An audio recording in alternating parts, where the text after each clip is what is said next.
بسم اللہ الرحمن الرحیم۔ السلام علیکم۔ اسپرٹ آف اسلام چینل میں ایک بار پھر خوش آمدید۔ عزیز طلبہ، آج کی اس کلاس میں ہم نویں جماعت کی اسلامیات کے لیکچرز کے سلسلے میں باب سوم موضوعاتی مطالعہ حصہ بے عبادات کے سبق عبادت کی اہمیت و افادیت کے سلسلے میں عبادت کا معنی و مفہوم، عبادت کی اہمیت و افادیت، عملی زندگی میں عبادت کے اثرات اور اس سبق کی کتاب میں موجود مشقی سوالات میں سے تفصیلی سوالات کے جوابات، مختصر سوالات کے جوابات اور کثیر انتخابی سوالات کو سمجھیں گے۔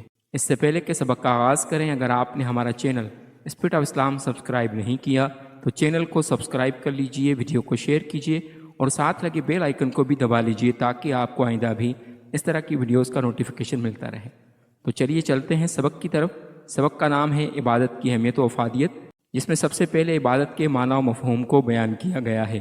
اس میں کہتے ہیں کہ عبادت عربی زبان کا لفظ ہے جو عبد سے مشتق ہے، یعنی لفظ عبادت عبد سے نکلا ہے۔ تو عبادت کے لفظی معنی بندگی، عاجزی اور انکساری اور اطاعت و فرما برداری کے ہیں، یعنی اللہ تعالیٰ کی عبادت کرنا، اس کے معنی اللہ کی بندگی ہے۔ اصطلاح میں اللہ تعالیٰ کی خوشنودی حاصل کرنے کی نیت سے حضور اکرم صلی اللہ علیہ وآلہ وسلم کے اسوہ حسنہ کے مطابق زندگی گزارنے کا نام عبادت ہے۔ یعنی صرف نماز، روزہ، حج، زکوٰۃ ہی عبادت نہیں ہے، بلکہ اگر اللہ تعالیٰ کی رضا حاصل کرنے کے لیے نبی کریم صلی اللہ علیہ وآلہ وسلم کے کسی بھی عمل کی پیروی کی گئی تو وہ عبادت کہلائے گا۔ یعنی حضور کا انداز نشست و برخاست، حضور اٹھتے بیٹھتے کس طرح سے تھے، بولتے چالتے کس طرح سے تھے، لوگوں سے معاملات کس طرح سے کرتے تھے، یہاں تک کہ سوتے کس طرح سے تھے، اگر ان اعمال پر بھی عمل کیا گیا، اگر حضور کے انداز کو بھی فالو کیا گیا تو وہ بھی عبادت کہلائے گا۔ یہ عبادت ہر اس عمل کو محیط ہے جس کے کرنے کا اللہ تعالیٰ نے حکم فرمایا ہے اور جس کے کرنے سے منع فرمایا ہے۔ یعنی جن جن چیزوں کے کیے جانے کا اللہ نے حکم دیا ہے وہ بھی عبادت کہلائیں گے، اور جن کاموں کے کرنے سے منع کیا ہے ان کاموں کو چھوڑنا بھی عبادت کہلائے گا۔ چونکہ بندے کا کام مالک کی اطاعت کرنا ہے، خاص طور پر اگر وہ مالک احکم الحاکمین ہے، یعنی تمام بادشاہوں کا بادشاہ ہے، تو اس کے احکام کو اپنے لیے باعث خوشی اور باعث مسرت و اطمینان سمجھنا ہی ایک بندے کی معراج ہے۔ یعنی بندہ اپنے مالک کا نوکر ہوتا ہے، اپنے مالک کا فرمانبردار ہوتا ہے، اپنے مالک کے احکامات کی بجاوری کرتا ہے، اور اگر وہ اپنے اس مالک کے احکامات کی فرما برداری کرے جو تمام بادشاہوں کا بادشاہ ہے بلکہ بندے کا خالق اور مالک ہے، تو اس کے احکامات پر عمل کرنا انسان کے لیے سب سے بڑی خوشی اور بندہ مومن کے لیے اس کی معراج ہے۔ اس کے بعد کہتے ہیں عبادت کی اہمیت و افادیت، یعنی عبادت کرنے کے فائدے کیا ہیں اور اس کی اہمیت کیا ہے۔ اسلام میں ایمان یا عقیدہ کی درستی کے بعد سب سے پہلے عبادات پر زور دیا گیا ہے۔ یعنی سب سے پہلے اسلام کے اندر داخل ہونے کے بعد جو 7 ارکان ایمان ہیں، اللہ پر، اللہ کے رسولوں پر اور دیگر چیزوں پر ایمان لانا، جن کا ذکر پہلے گزر چکا ہے، ان تمام کے بعد سب سے پہلے عبادت پر زور دیا گیا ہے۔ اور عبادات اللہ تعالیٰ کے ساتھ براہ راست رابطہ اور تعلق قرب الہی کی عملی صورت ہے۔ یعنی عبادت کے ذریعے سے اللہ تعالیٰ سے تعلق پیدا ہوتا ہے، اللہ کا قرب نصیب ہوتا ہے۔ انسان جب اللہ کی بارگاہ میں آ کر جھکتا ہے تو ایک بندے کا اللہ کی ذات سے تعلق جڑتا چلا جاتا ہے۔ جتنا زیادہ وہ اپنی عبادتوں کو بڑھاتا ہے اتنا زیادہ وہ اللہ کے قریب ہوتا چلا جاتا ہے۔ سورۃ الذاریات کی آیت نمبر 56 میں فرمایا گیا وَمَا خَلَقْتُ الْجِنَّ وَالْإِنسَ إِلَّا لِيَعْبُدُونَ، اس کا ترجمہ یہاں فرمایا گیا کہ ارشاد باری تعالیٰ ہے، اور میں نے جنوں اور انسانوں کو اس لیے پیدا کیا ہے کہ میری عبادت کریں۔ یعنی انسانوں کو اور جنوں کو اس لیے پیدا نہیں کیا کہ وہ دنیا میں آئیں، کمائیں، کھائیں، سو کر بچے پیدا کر کے چلے جائیں، نہیں، بلکہ انسان کی تخلیق کا اصل مقصد اللہ تعالیٰ کی عبادت اور بندگی ہے۔ باقی ساری چیزیں وہ دوسرے نمبر پر ہیں۔ پہلا مقصد اللہ تعالیٰ کو اپنا معبود ماننا اور اس کی عبادت کرنا ہے۔ دوسرے مقام پر ارشاد باری تعالیٰ ہے جو سورۃ البقرہ کی آیت نمبر 21 ہے، اس کا ترجمہ ہے لوگوں اپنے پروردگار کی عبادت کرو جس نے تم کو اور تم سے پہلے لوگوں کو پیدا کیا تاکہ تم اس کے عذاب سے بچو۔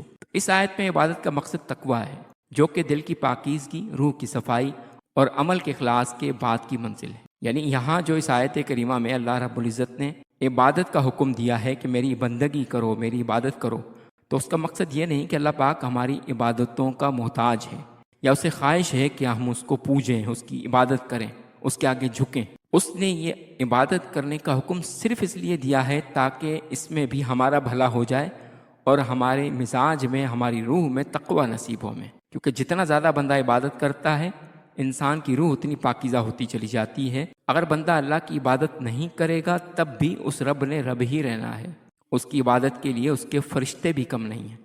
ہم جو عبادت کریں گے اس کے پیچھے ہمارا اپنا ہی فائدہ ہے کہ ہمیں تقوی و پرہیزگاری نصیب ہوگی اور گناہوں سے نفرت پیدا ہوگی۔ قرآن کریم میں ارشاد باری تعالیٰ ہے، قل ان صلاتی و نسکی و محیای و مماتی للہ رب العالمین، سورۃ الانعام کی آیت نمبر 162 ہے، جس کا ترجمہ ہے، یہ بھی کہہ دو کہ میری نماز اور میری قربانی اور میرا جینا اور میرا مرنا سب اللہ رب العالمین ہی کے لیے ہے۔ ہر روز ہر نماز میں مسلمان بار بار صراط مستقیم یعنی سیدھے راستے کے لیے دعا کرتا ہے۔ ہم روزانہ نماز پڑھتے ہیں تو اللہ کی بارگاہ میں عرض کرتے ہیں، اہدنا الصراط المستقیم، کہ یا اللہ ہمیں سیدھے راستے کی ہدایت عطا فرما۔ تو یہ اوپر جو آیت گزری ہے اس میں یہ بتایا گیا ہے کہ سیدھا راستہ یہ ہے کہ انسان کا جینا مرنا، انسان کی نماز، انسان کی قربانی سب اللہ تعالیٰ کے لیے ہو۔ تو مذکورہ آیت میں صراط مستقیم کا مختصر جامع خاکہ پیش کر دیا گیا ہے، جو کہ اسلامی زندگی کی روح ہے، یعنی انسان کا ہر عمل اللہ کی رضا کے لیے ہو، اسلامی معاشرہ کی جان ہے۔ آیت میں بتایا گیا کہ مسلمان کا ہر سانس، ہر قدم اور ہر کام اللہ تعالیٰ کے لیے ہوتا ہے، کسی غیر اللہ یعنی اللہ کے سوا کسی اور کے لیے نہیں، یا اپنی خواہش نفس کے لیے نہیں ہو۔ اور یہی مسلمان کی زندگی کا مقصد و منشا ہے، یعنی انسان جو بھی کام کرے اس میں اللہ کی رضا اور اللہ کی خوشنودی اصل مقصد ہونا چاہیے، کسی غیر کے لیے وہ کام نہ کیا جائے۔ اس کے بعد عبادت کے تقاضے، یعنی ریکوائرمنٹس کیا ہیں عبادت کی، یعنی عبادت کیا چاہتی ہے ہم سے۔ ہمیں اللہ تعالیٰ کے تمام احکام ماننے چاہیے، ان پر عمل کرنا چاہیے، جس کو اس نے حرام ٹھہرایا ہے اسے ترک کرنا چاہیے، اور جن چیزوں کو فرض قرار دیا ہے ان کو ادا کر کے اللہ تعالیٰ کی مکمل اطاعت کی جائے۔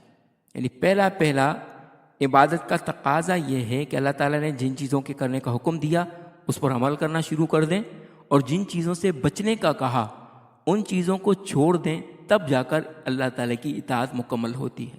زندگی کے ہر شعبے کو اللہ تعالیٰ کی اطاعت کے دائرے میں لانا، یعنی کلی اطاعت کی جائے، یعنی صرف یہ نہ ہو کہ نماز پڑھنے کی حد تک اللہ تعالیٰ کا حکم مانے، عبادتوں کے کرنے کی حد تک اللہ تعالیٰ کا حکم مانے، بلکہ جن چیزوں کے کرنے کا اللہ نے حکم دیا ہے وہ سارے کام مکمل طور پر اللہ کی رضا کے لیے کیے جائیں، تب اللہ تعالیٰ کی اطاعت مکمل ہوتی ہے۔ ارشاد باری تعالیٰ ہے، سورۃ البقرہ کی آیت نمبر 208 ہے، یا ایھا الذین آمنوا ادخلوا فی السلم کافہ، اس کا ترجمہ یہاں لکھا گیا ہے کہ مومنو اسلام میں پورے داخل ہو جاؤ، یعنی ایسا نہ ہو کہ صرف عبادتوں کی حد تک تو مسلمان ہو لیکن اخلاق ہمارے مسلمانوں جیسے نہ ہو، بلکہ ہماری عبادتوں کا اثر ہمارے اخلاق کے اندر نظر آنا چاہیے، ہمارے کردار کے اندر نظر آنے چاہیے۔ جو جتنا زیادہ عبادت گزار ہو اتنا زیادہ اس کے اخلاق، اس کا کردار، اس کی سوچ، اس کا لین دین، اس کے معاملات میں اس کی عبادتوں کا اثر نظر آنا چاہیے۔ تو یہ عبادتوں کا تقاضا ہے۔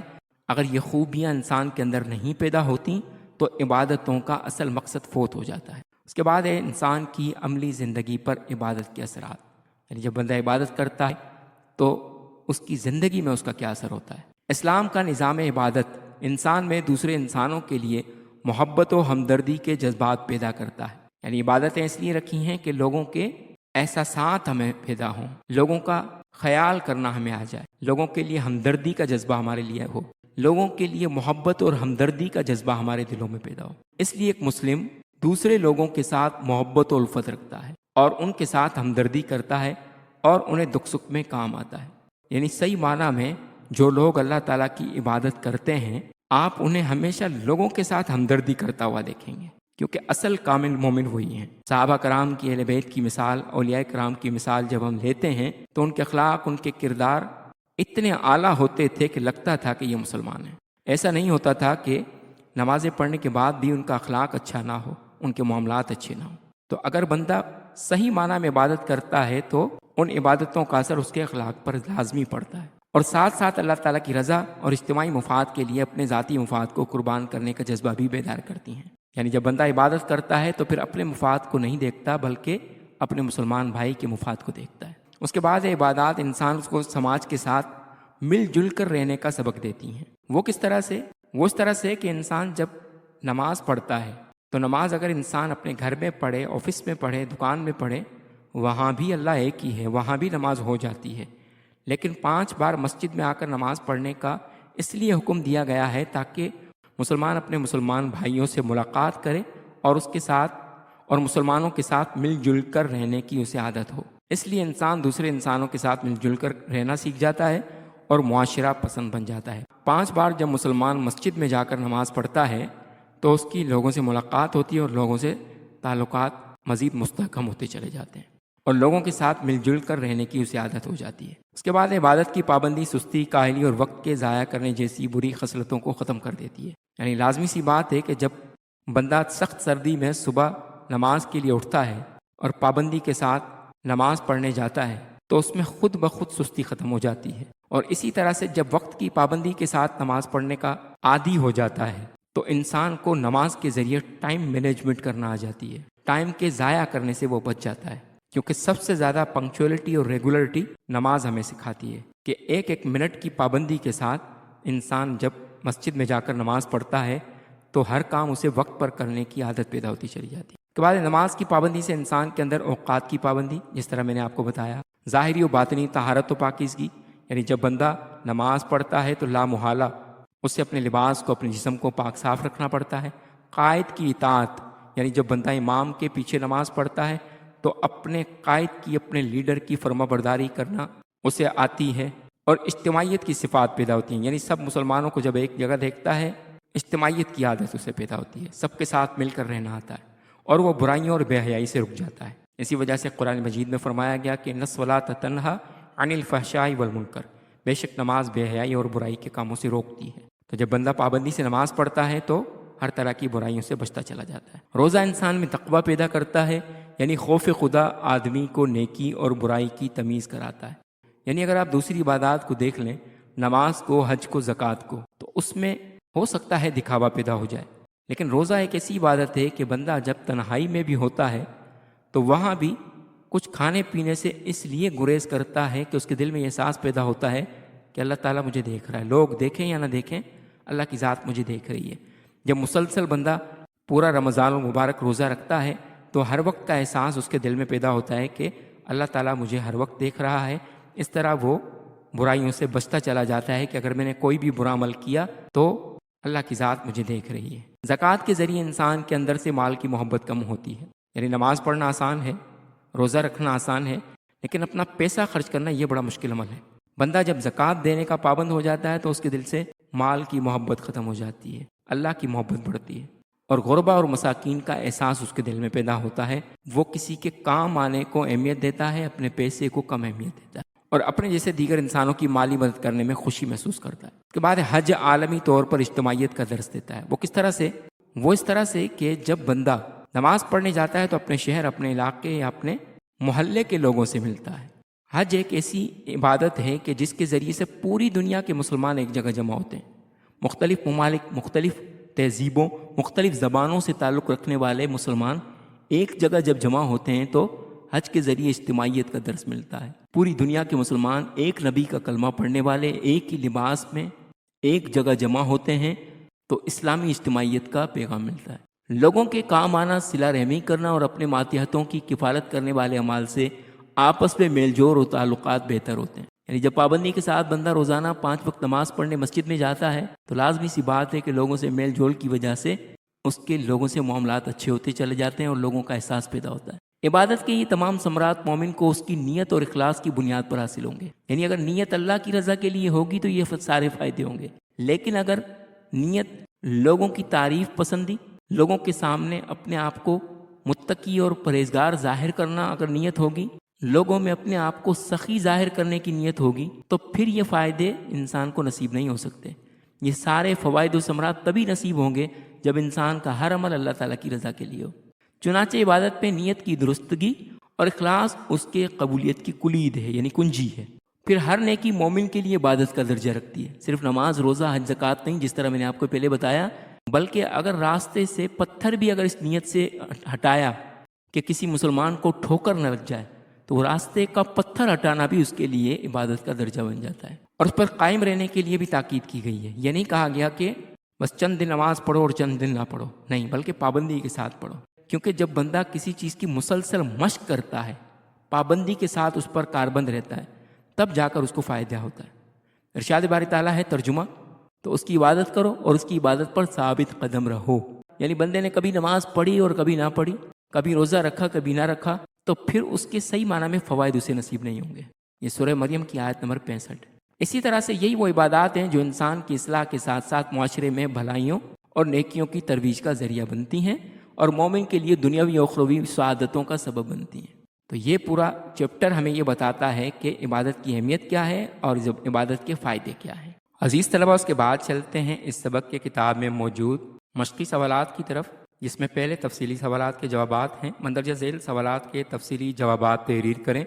پہلا سوال ہے عبادت پر تفصیلی مضمون تحریر کریں۔ اس کا جواب ہے عبادت کے معنی و مفہوم۔ عبادت عربی زبان کا لفظ ہے جو عبد سے مشتق ہے۔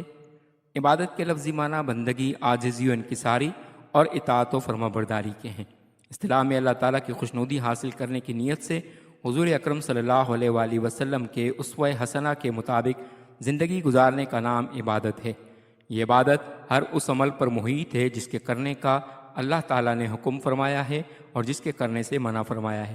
چونکہ بندے کا کام مالک کی اطاعت کرنا ہے، خاص طور پر اگر وہ مالک احکم الحاکمین ہے تو اس کے کام کو اپنے لیے باعث خوشی اور باعث سے مسرت و اطمینان سمجھنا ہی ایک بندے کی معراج ہے۔ اس کے بعد عبادت کی اہمیت و افادیت۔ اسلام میں ایمان یا عقیدہ کی درستی کے بعد سب سے پہلے عبادات پر زور دیا گیا ہے، اور عبادات اللہ تعالیٰ کے ساتھ براہ راست رابطہ اور تعلق قرب الہی کی عملی صورت ہے۔ ارشاد باری تعالیٰ ہے، اے لوگو اپنے پروردگار کی عبادت کرو جس نے تم سے پہلے لوگوں کو پیدا کیا تاکہ تم اس کے عذاب سے بچو۔ یہ سورۃ البقرہ کی آیت نمبر 21 ہے۔ اس آیت سے عبادت کا مقصد تقویٰ ہے، جو کہ دل کی پاکیزگی، روح کی صفائی اور عمل کے اخلاص کے بعد کی منزل ہے۔ یہ انسان کی وہ قلبی کیفیت ہے جس سے نیک اعمال کے شوق اور برائیوں سے نفرت پیدا ہوتی ہے۔ قرآن کریم میں ارشاد باری تعالیٰ ہے، قل ان صلاتی و نسکی و محیای و مماتی للہ رب العالمین۔ یہ سورہ انعام کی آیت نمبر 162 ہے، جس کا ترجمہ ہے، یہ بھی کہہ دو کہ میری نماز اور میری قربانی اور میرا جینا اور میرا مرنا سب اللہ رب العالمین ہی کے لیے ہے۔ ہر روز ہر نماز میں مسلمان بار بار صراط مستقیم یعنی سیدھا راستے کے لیے دعا کرتا ہے۔ مذکورہ آیت میں صراط مستقیم کا مختصر خاکہ پیش کر دیا گیا ہے، جو کہ اسلامی زندگی کی روح ہے، اسلامی معاشرہ کی جان ہے۔ آیت میں بتایا گیا ہے کہ مسلمان کا ہر قدم اور ہر کام اللہ تعالیٰ کے لیے ہوتا ہے، کسی غیر اللہ یا اپنی خواہش نفس کے لیے نہیں، اور یہی مسلمان کی زندگی کا مقصد ہے۔ کے بعد عبادت کے تقاضے۔ ہمیں اللہ تعالیٰ کے تمام احکام ماننا چاہیے، ان پر عمل کرنا چاہیے۔ جس کو اس نے حرام ٹھہرایا ہے اسے ترک کرنا چاہیے، اور جن چیزوں کو واجب اور فرض قرار دیا ہے ان کو ادا کر کے اللہ تعالیٰ کی مکمل اطاعت کی جائے۔ زندگی کے ہر شعبے کو اللہ تعالیٰ کی اطاعت کے دائرے میں لانا یعنی کلی اطاعت کی جائے۔ ارشاد باری تعالیٰ ہے، مومنو اسلام میں پورے داخل ہو جاؤ۔ یہ سورۃ البقرہ کی آیت نمبر 208 ہے۔ اس کے بعد ہے انسان کی عملی زندگی پر عبادت کے اثرات۔ اسلام کا نظام عبادت انسان میں دوسرے انسانوں کے لیے محبت و ہمدردی کے جذبات پیدا کرتا ہے۔ اس لیے ایک مسلم دوسرے لوگوں کے ساتھ محبت و الفت رکھتا ہے اور ان کے ساتھ ہمدردی کرتا ہے اور انہیں دکھ سکھ میں کام آتا ہے۔ اسی طرح یہ عبادات صبر و تحمل کا سبق بھی دیتی ہیں، اور ساتھ ساتھ اللہ تعالیٰ کی رضا اور اجتماعی مفاد کے لیے اپنے مفاد کو قربان کرنے کا جذبہ بھی بیدار کرتی ہیں۔ عبادت انسان کو سماج کے ساتھ مل جل کر رہنے کا سبق دیتی ہیں، اس لیے انسان دوسرے انسانوں کے ساتھ مل جل کر رہنا سیکھ جاتا ہے اور معاشرہ پسند بن جاتا ہے۔ عبادت کی پابندی سستی، کاہلی اور وقت کے ضائع کرنے جیسی بری خصلتوں کو ختم کر دیتی ہیں۔ نماز کی پابندی سے انسان کے اندر اوقات کی پابندی، ظاہری و باطنی طہارت و پاکیزگی، قائد کی اطاعت اور اجتماعیت کی صفات پیدا ہوتی ہیں اور وہ برائیوں اور بے حیائی سے رک جاتا ہے۔ روزہ انسان میں تقویٰ پیدا کرتا ہے۔ خوف خدا آدمی کو نیکی اور برائی کی تمیز کراتا ہے۔ زکوٰۃ کے ذریعے انسان کے اندر سے مال کی محبت کم ہوتی ہے اور وہ اپنے جیسے دیگر انسانوں کی مالی مدد کرنے میں خوشی محسوس کرتا ہے۔ حج عالمی طور پر اجتماعیت کا درس دیتا ہے۔ لوگوں کے کام آنا، صلہ رحمی کرنا اور اپنے ماتحتوں کی کفالت کرنے والے اعمال سے آپس میں میل جول اور تعلقات بہتر ہوتے ہیں۔ عبادت کے یہ تمام ثمرات مومن کو اس کی نیت اور اخلاص کی بنیاد پر حاصل ہوں گے۔ چنانچہ عبادت میں نیت کی درستگی اور اخلاص اس کے قبولیت کی کلید ہے۔ پھر ہر نیکی مومن کے لیے عبادت کا درجہ رکھتی ہے اور اس پر قائم رہنے کے لیے بھی تاکید کی گئی ہے۔ ارشاد باری تعالیٰ ہے جس کا ترجمہ ہے تو اس کی عبادت کرو اور اس کی عبادت پر ثابت قدم رہو۔ یہ سورہ مریم کی آیت نمبر 25 ہے۔ یہی وہ عبادات ہیں جو انسان کی اصلاح کے ساتھ ساتھ معاشرے میں بھلائیوں اور نیکیوں کی ترویج کا ذریعہ بنتی ہیں اور مومن کے لیے دنیاوی و اخروی سعادتوں کا سبب بنتی ہیں۔ عزیز طلبہ، اس کے بعد دوسرا سوال ہے عبادت کے عام زندگی پر اثرات تحریر کریں۔ اس کا جواب ہے انسان کی عملی زندگی پر عبادت کے اثرات۔ اسلام کا نظام عبادت انسان میں دوسرے انسانوں کے لیے محبت و ہمدردی کے جذبات پیدا کرتا ہے۔ اس لیے ایک مسلم دوسرے لوگوں کے ساتھ محبت و الفت رکھتا ہے اور ان کے ساتھ ہمدردی کرتا ہے اور انہیں دکھ سکھ میں کام آتا ہے۔ اسی طرح یہ عبادات صبر و تحمل کا سبق بھی دیتی ہیں اور ساتھ ساتھ اللہ تعالیٰ کی رضا اور اجتماعی مفاد کے لیے اپنے مفاد کو قربان کرنے کا جذبہ بھی بیدار کرتی ہیں۔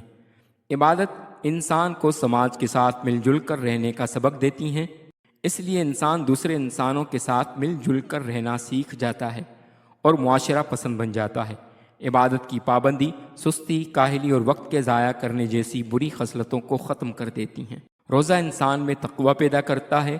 خوف خدا آدمی کو نیکی اور برائی کی تمیز کراتا ہے۔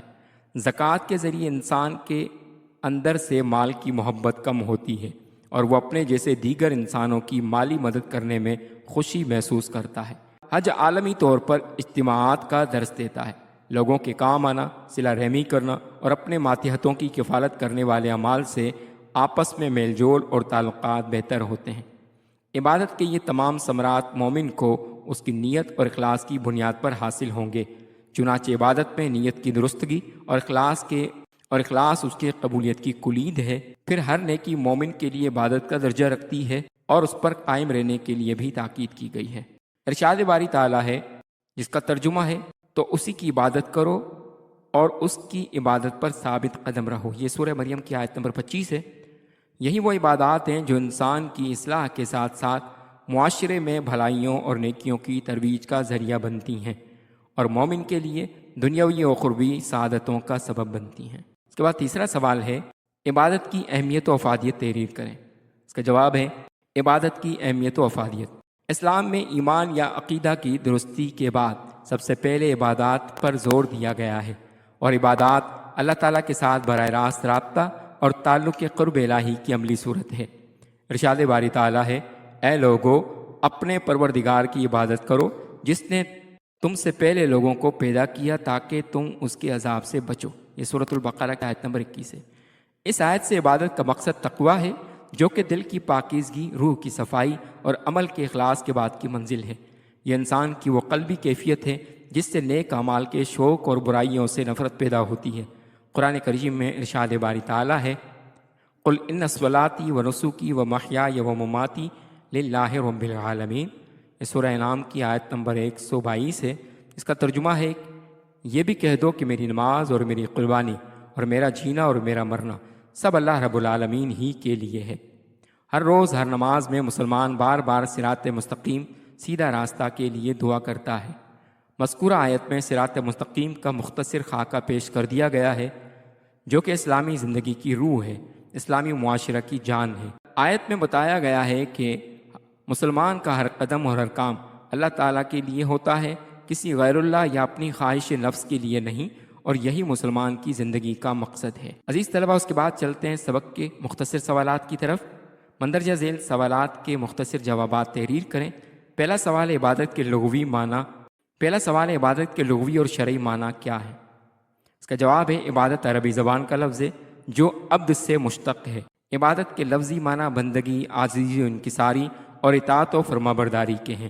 اصطلاح میں اللہ تعالیٰ کی خوشنودی حاصل کرنے کی نیت سے حضور اکرم صلی اللہ علیہ وآلہ وسلم کے اسوہ حسنہ کے مطابق زندگی گزارنے کا نام عبادت ہے۔ یہ عبادت ہر اس عمل پر محیط ہے جس کے کرنے کا اللہ تعالیٰ نے حکم فرمایا ہے اور جس کے کرنے سے منع فرمایا ہے۔ اس کے بعد دوسرا سوال ہے عبادت کے چند تقاضے تحریر کریں۔ اس کا جواب ہے عبادت کے تقاضے نمبر 1 ہمیں اللہ تعالیٰ کے تمام احکام ماننے چاہیے، ان پر عمل کرنا چاہیے۔ نمبر 2 جس کو اس نے حرام ٹھہرایا ہے اسے ترک کرنا چاہیے۔ نمبر 3 جن چیزوں کو واجب اور فرض قرار دیا ہے ان کو ادا کر کے اللہ تعالیٰ کی مکمل اطاعت کی جائے۔ نمبر 4 زندگی کے ہر شعبے کو اللہ تعالیٰ کی اطاعت کے دائرے میں لانا یعنی کلی اطاعت کی جائے۔ ارشاد باری تعالیٰ ہے، ترجمہ مومن و اسلام میں پورے داخل ہو جاؤ، یہ سورہ بقرہ کی آیت نمبر 208 ہے۔ تیسرا سوال ہے، قل ان صلاتی و نسکی و محیای و مماتی للہ رب العالمین کا ترجمہ تحریر کریں۔ اس کے جواب میں ترجمہ ہے، یہ بھی کہہ دو میری نماز اور میری قربانی اور میرا جینا اور میرا مرنا سب اللہ رب العالمین ہی کے لیے ہے۔ عزیز طلباء، اس کے بعد چلتے ہیں سبق کے کثیر الانتخابی سوالات کی طرف۔ درست جواب کے سامنے ٹکا نشان لگائیے۔ پہلا سوال ہے، اللہ تعالیٰ نے انسانوں اور جنوں کو پیدا کیا ہے۔ آپشن الف عبادت کے لیے، آپشن بے زراعت کے لیے، آپشن جیم تجارت کے لیے، آپشن دال صنعت و حرفت کے لیے۔ اس کا درست جواب ہے آپشن الف عبادت کے لیے۔ اس کے بعد سوال ہے، حضور کریم صلی اللہ علیہ وآلہ وسلم کے اسوہ حسنہ کے مطابق زندگی گزارنے کا نام ہے۔ آپشن الف معیشت، آپشن بے معاشرت، آپشن جیم عبادت، آپشن دال تجارت۔ اس کا درست جواب ہے آپشن بے معاشرت۔ اس کے بعد سوال ہے، انسان کو پیدا کرنے کا مقصد ہے۔ آپشن الف زمین کو آباد کرنا، آپشن بے اللہ تعالیٰ کی عبادت کرنا، آپشن جیم تجارت کرنا، آپشن دال کھیتی باڑی کرنا۔ اس کا درست جواب ہے آپشن بے اللہ تعالیٰ کی عبادت کرنا۔ عزیز طلبہ، امید ہے کہ آپ کو آج کا لیکچر پسند آیا ہوگا۔ اگر آپ کو لیکچر پسند آیا تو چینل کو سبسکرائب کر لیجئے اور بیل آئیکن کو بھی دبا لیجئے تاکہ آپ کو آئندہ بھی اس طرح کے مزید لیکچرز ملتے رہیں۔ ملتے ہیں اگلے لیکچر میں، تب تک والسلام علیکم ورحمۃ اللہ وبرکاتہ۔